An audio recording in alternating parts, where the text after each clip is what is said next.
Howdy, folks. Welcome to my screenplay collection. I've actually got books that talk about how to make screenplays and books that are screenplays. So I figured I'd focus on the screenplay ones rather than the books that talk about screenplays, because they're just like general film books. Outside of the only special one I think is the Dan O'Bannon one, just because it's written by Dan O'Bannon. So, but I've got a bunch of screenplays. So some of these I've shown off before. A lot of these, if I have probably shown off every single one of these before, but I figured I'd do an updated collection video. So let's just dive into it. So first up, we have 3 Billboards Outside of Ebbing, Missouri. This is one of the first ones that I got. It's a small paperback with some clear wear and tear to it. I didn't even buy this one. I actually went into a competition at the Cinema Nova and was able to pick it up. I happened to win it because I think the question was like, what's your favorite Martin McDonagh film, and like, why are you excited or interested in 3 Billboards and stuff? And I have no idea what the hell I wrote. Some bullshit. The Cinema Nova just were like, yeah, it sounds great. I think I was like mentioning how I'm like an aspiring screenwriter and whatever, and I really like his style of films, which I do. And yeah, so I was one of like 3 people who won, so they, sent me the email like, hey, come down and collect it when you can in the next, 5 to 6 days. So I just took the, went to the city, took the tram up. It's like, hey, you sent me this email saying I won this screenplay, and the manager was there, and it's like, yeah, sure, here you go, congrats. And that was like it. So, but I love Cinema Nova, so it's always good to have something to remember it by. It still exists, and I highly suggest going to it if you're a local Melbourne person. I can't say too much on the screenplay as a thing. I've read through parts of it, but it's basically just like a play-for-play thing, because it's basically written like a play, which is fair enough. Next up, we have maybe one of my more in-depth ones, at least my first ever properly in-depth one, which again, also showing some wear and tear. This is the Interstellar Complete Screenplay. We've selected storyboards. This one's pretty interesting. It's got a nice cover. Obviously, a lot of these falter because they're all paperback. Paperback does not survive over a long period of time, at least I have found. This one's quite nice. You get the whole screenplay for the film, which is all great. It's got some nice fonting to it and everything. It's always nice to just kind of check them out.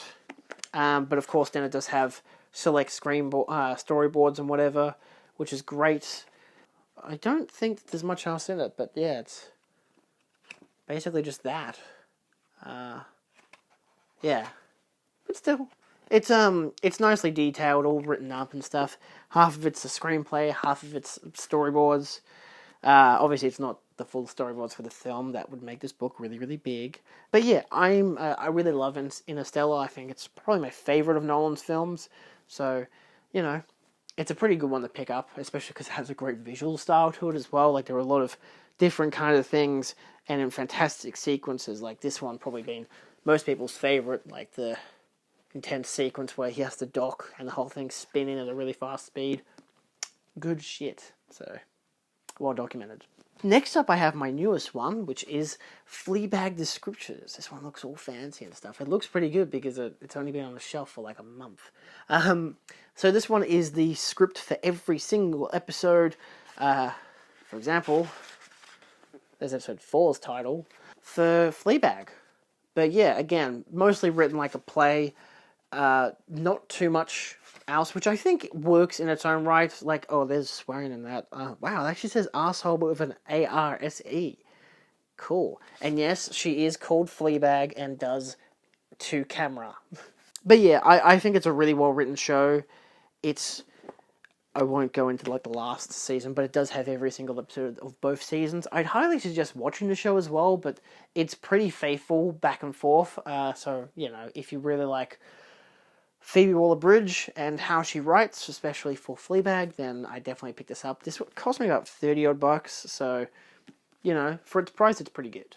It doesn't have any storyboards or anything, but it has literally every single script, so yeah, and I don't really know if there's many differences from the scripts to the actual, like, final thing that you see on the screen. I can't imagine that there's too many differences, but, yeah. Next up is one that I'm still pretty topsy-turvy about, because it's like, I don't know how legitimate it is. Please do not open. This item is sealed to protect its condition. Yeah. This is Alien.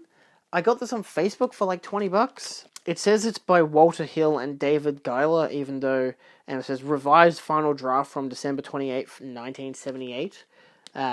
Despite the fact that this movie is written by Dan O'Bannon, I think for a long time there they didn't actually stipulate that O'Bannon wrote it or something. I don't know. I feel like there's legal disputes for a while there about if he'd written it or some bullshit. Howdy, folks. Just wanted to do a extra clip, but mostly audio, so I hope you enjoy the weird freeze frame. The film is written by the two that are credited on the screenplay I have. The original screenplay was written by Dan O'Bannon, but of course it was rewritten a few times. I've actually literally just finished watching the 3-hour-long documentary about the making of Alien, so I do have a lot of skepticism for the rest of this part of the video on how authentic this screenplay is, but this screenplay is pretty goddamn authentic to the final product of the film. So yeah, I still don't know the complete history of every single little revised edition, and if this, because principal photography is usually the whole, this is what the script, as if they're going to change the script because of what the film ends up becoming. So I'm pretty sure the principal photography is just them getting an idea of what the film's going to look like and adjusting the script accordingly. So I'm pretty sure that's what the whole finalized version of the script is, which I still think is freaking cool. I don't know how much of it is exactly like the actual film itself, but I do plan to go through it eventually. So yeah, that's all. But yeah, so it comes in this classic screenplay form where it's put together. It says cinema script research copies are made available for personal use only. They are not to be used for any purpose other than private study, scholarship, or research without the written consent of the copyright holder. So that's why this thing seems so legit in a way. It says based on the story by Dan O'Bannon and Ronald Shusett. Interesting. Notes, this script reflects the dialogue changes added in post-production for story clarification. Changes also reflected are computer readout information, miniature effects, shots, conceptions and alterations, matte shot conception and alteration, scene transpositions, and scene omissions. All is written and edited after completion of principal photography. So this is one of those classic, we're going to rewrite the script after the film's been done so we can kind of, I guess, tighten it to some degree. You got some quotes, which is interesting. And, then it just kind of shows screenplay. This is just, more legitimate screenplay, I'd say, than most others, where it has the proper fonting and formatting. You got all the different, this is scene 84A and scene 84B, and it just shows the different kind of shot types and whatever. But yeah, I don't think there's too much else to say. Obviously, it still has everyone's names, but in this case, it actually does say she clicks it off. So you can tell that this is written post the film because they've filmed it. Principal photography is when they've initially filmed the film before they go into either doing secondary units or doing reshoots. But yeah, so this is clearly we've established that Ripley is a girl, even though in the original script they were genderless. And so, yeah, I don't know how legitimate this is half the time. It's cool to have it, I like having it in my collection in its own right. It does have some detail at the end about, the film with people who were in control of it and whatever. It does say screenplay by Dan O'Bannon, story by Dan O'Bannon and Russian Churchill. So it even stipulates here that it's written by other people, but I think this is a copy that was written after the fact. It even says basically in the copyright there. It has a bunch of it has a bunch of stuff talking about the actual film as well, which is really interesting, from its special effects to its story and everything. A bunch of images. These photos are furnished in 85 line screen for direct shooting by those publications, printed in offset or litho. So, yeah. It's all in black and white, of course. And yeah, that's the whole jam. It's cool. I, again, still don't know how legitimate it is to some degree, but I think it is.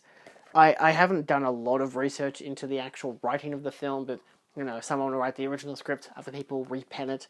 I've never really heard about someone scripting it or revising it, in this case, after the fact, or after they filmed the principal photography, because, yeah, so, look, it is what it is. Like, I've got other screenplays here which are literally versions of films before they were shot. So it's like, oh, this is what the film and how these film scenes came from here, and you can kind of interpret stuff henceforth. But yeah. Next up, I have probably my more I don't know. This one seems like one that you'd be putting as a really cool shelf item or a coffee table piece kind of thing. This is First Man, the annotated screenplay. As you can tell, hardback and everything. This one I haven't really gone too much through, but it does do the kind of annotated after the fact elements. So again, we've deleted this line, so we've scrubbed it out. Shot from the film, an interview piece. Look, there's so much detail in this one, just as a kind of collector's item in a way, as a cool behind the scenes about the film and such. Yeah, I mean, it's basically it's all there.